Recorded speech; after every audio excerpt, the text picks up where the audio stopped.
Natural. The Panster. Hey, big up Mikelah exclusive. Hey, shut up. My name is Axe. One guy from location. Hey, yo. Yeah.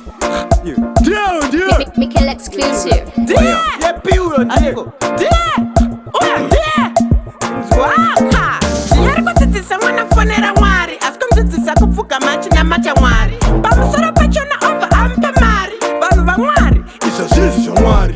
Yarikotitisa Fire-Kufonera Mwari. Asikomtitisa kufuka machi na mata Mwari. Pamusoro pachona over ampa mari. Vanhu va Mwari. Izvozvizvi Mwari.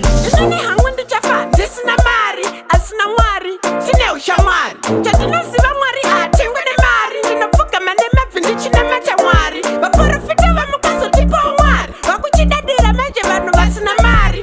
Vasina mari vabva vachiva mari. Kuno vakutadzira kwavari kuita Mwari. Yarikudzidzisa Fire-Kufonera Mwari. Asikomdzidzisa kufuka machi namata Mwari. Pamusoro pachona obva amupa mari. Vanhu va Mwari. Izvozvizvi Mwari. Yarikudzidzisa Fire-Kufonera Mwari. Asikomdzidzisa kufuka machi namata Mwari. Pamusoro pachona obva amupa mari. Vanhu va Mwari. Izvozvizvi Mwari. Kuti kunamata Mwari tikamira. Tumabva titwa mapfeka utu inga madzirwa. Vana vangu chamusingade kudzirwa. Munoda kuti tikwanimwe zvirondo zvine hurwa. Ndakanokutsura. Una munhu wawakutsura.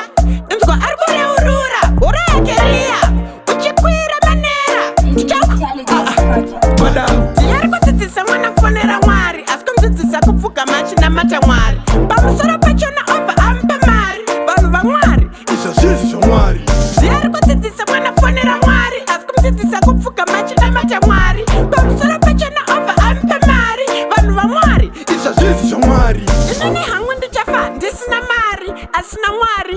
Tine ushamwari. Chandinoziva Mwari atengwe nemari. Ndinofuka manemabvi ndichina mata Mwari. Vaprofita vamukazotipa Mwari. Vakuchidadira manje vanhu vasina mari. Vasina mari vabva vachiva mari. Kuno vakutadzira kwavari kuita Mwari.